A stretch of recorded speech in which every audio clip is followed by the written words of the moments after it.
one thing I say to them is, I learned my first job in selling paint. The person who was the manager of the store I worked at was so excited to see our painters come in and our customers. He would almost see them and they'd go, whoa, I can't believe it, right? And, and I saw his passion for our customers, and they kept coming back, and that was my first experience, and that impacts you very much in life. And I asked him after like 2 months working there, I said, hey, how do you do that? How do you do that? He goes, it's very hard being a contractor, being a painting contractor, and there's a lot of challenges. They bid a job, they might not get the price, something goes wrong on the job. We're there to be there for them all the time. And if we take care of them and really care about their business and help them not make mistakes and give them all the knowledge that they could be more successful so they can feed the family, that's our mission. And that's what I say to everyone. It's our mission to serve our painting contractors in a way that's not transactional. It's much deeper than that. That's wonderful. How do you let's say, how do you started? I mean, not this business, but you started as a looking into paint. I mean, That's family a great question. painters. Yeah. My dad, my uncles owned paint stores. Okay. So I got out of college, and my mom said, I had a much older brother, why don't you try it? I was going to go to law school, and I was like, I could take a year off, and then I fell in love with the business. Wow.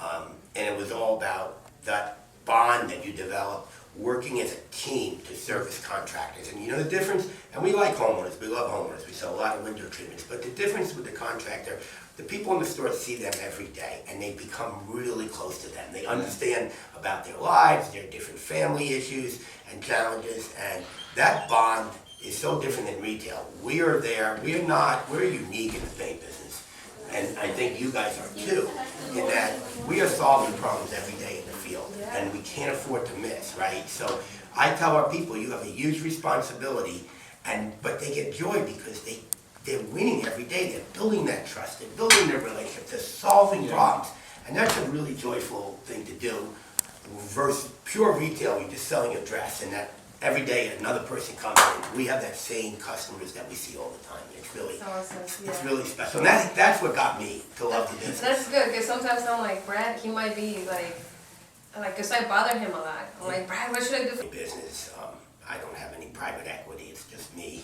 My son's in the business, and you go into these monster companies, and you guys know who the competitors are in the marketplace. Yeah. And our unfair advantage is, one, we do believe that our paints, and more paints are the best paints made, and they've always been, and they continue to do that. But most important, we call them our unfair advantage. There are people that they care more, and that's our unfair. So it's a combination of the best paint, and the idea that we're high priced, no.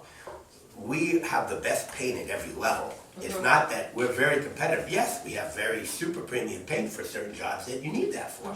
But that's a misnomer that we're high priced. We're very, very value priced with the service and the highest quality paint.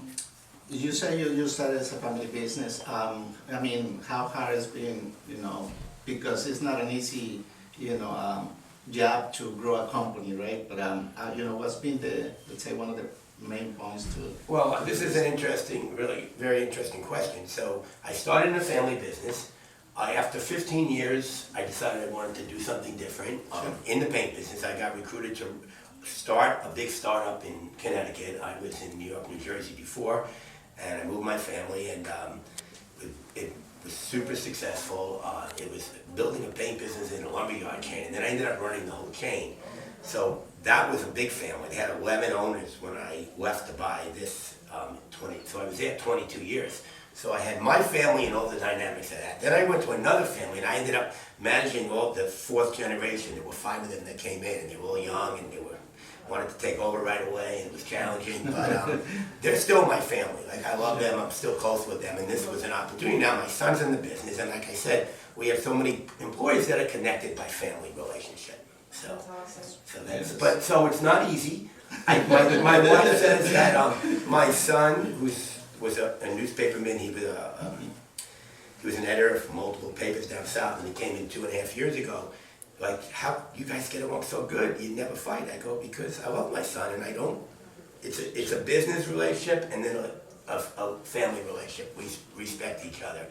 And my dad was great with me too when I was in the family business. And then I watched this other family, and they didn't bring the problems or the issues at work home. When they had big Thanksgiving, they didn't talk business. So they had a very good way of doing it. I think they clashed, which I was a lot of times solving their problems. But when they came home, the wives got along, everyone got along, and it never interfered. So I really respected that, watching that there. That's awesome. With so many family members. So the culture, right? Yeah. How it takes them so. Yeah. You go to stores that are Latino or most, I don't know if most of them. What's the percentage, or how do we? Well, it's mostly Mexican. We can say that, which I love, because I love the culture, right? Yeah, I'm in Chicago, and I always say, what do you like about, the Mexican population?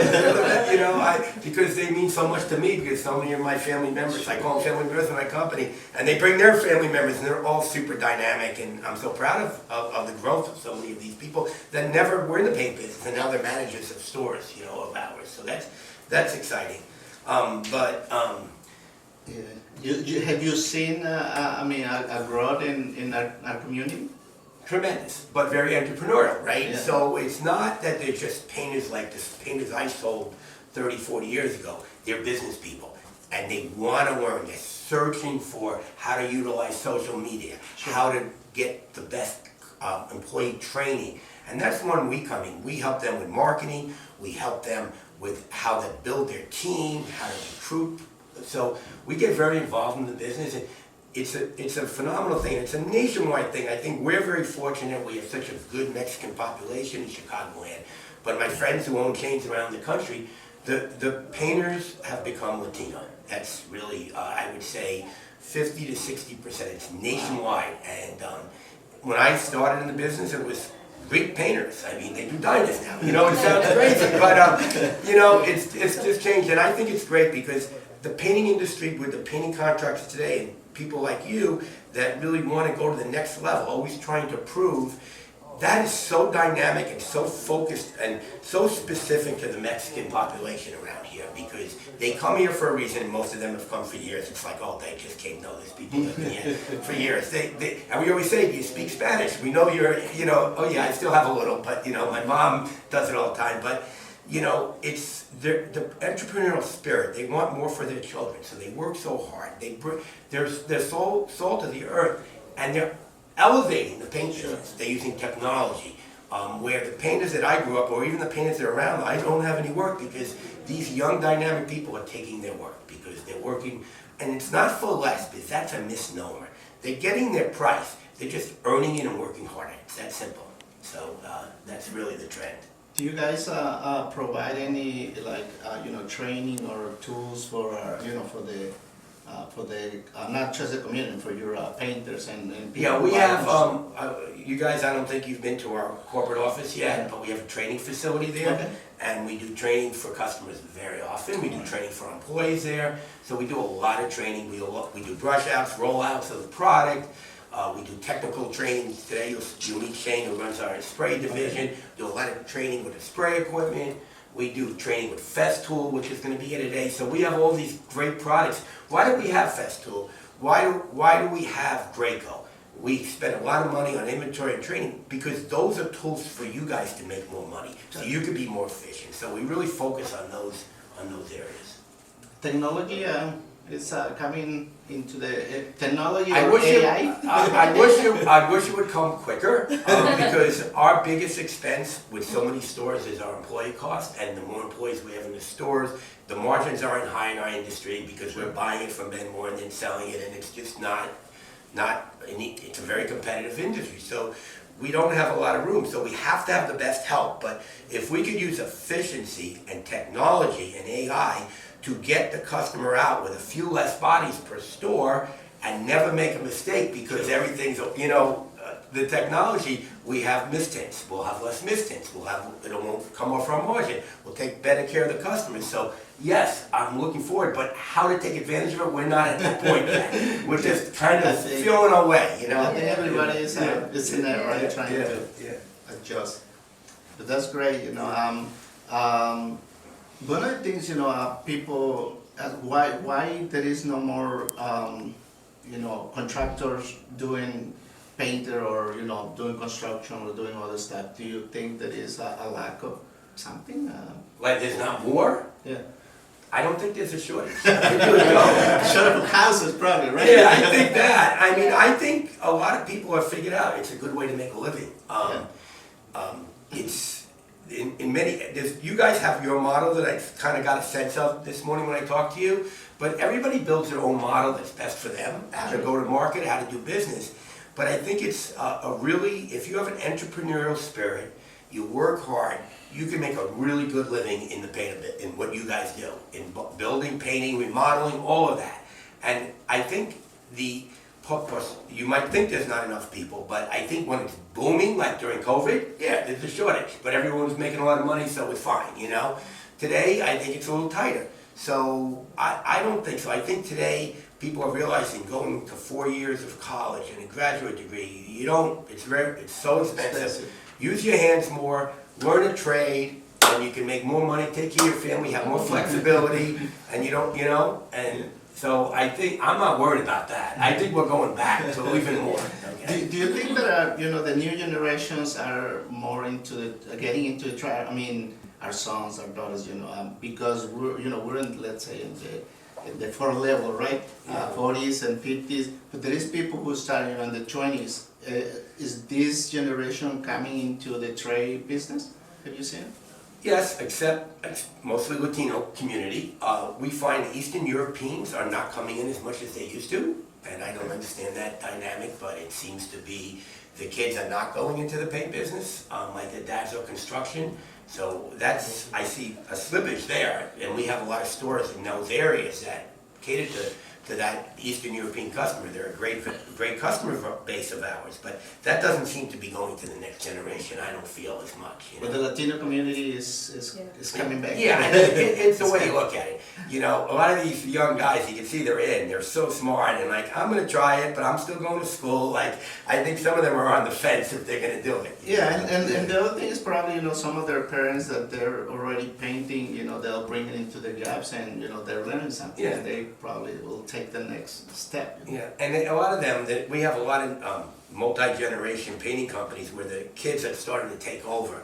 And my son gets to know them and they're building those relationships, but they're really, really sharp, the ones that are taking over for the parents. They're really sharp. Now with technology and knowledge, right? And it's just back in the days, I grew up with my parents telling me, go to school so you don't have kids. Yeah. Do you have a message for our community, for the Latino community? We're going to have, Well, again, I feel blessed to have moved to Chicago and really understand the dynamics of this great city. I do love it. Feel very, very at home after spending most of my life in the East Coast. But I think one of the joys I have is to see, and today there's a parade in Chicago, the lighting, after here I'm gonna go home and my wife and I will have lunch, and we live right there, so we don't have to deal with the traffic. And then to see on Michigan Avenue, all the beautiful Latino families, the love that exists, the sense of family, it goes back to our values in this country, like this is the bedrock of a country. Believe in God, which is a lot in the Hispanic community, right? Believe in family, right? Believe in hard work. So to me, what's happening in Chicago, people knock it, crime, we could fix that, we could do better, right? We all know that, right? But the main thing is our workforce, the energy, the diversity, the different neighborhoods. I mean, I just find it fascinating, and I feel so lucky that privileged that I work here with such a great community. That's great. And my customers, oh my God, they're unbelievable. They don't call me Jefe. That's great. His favorite word in Spanish is Jefe. It's a pleasure, to have you here and to be, in our group. And like I say, we have other groups of Latino, and we're in the process, to help them, to get to the next level, to create wealth and more wealth, what they have. You guys doing a great job. Thank you. So nice to meet everyone today. Great, Thank you. Thank you for coming. It was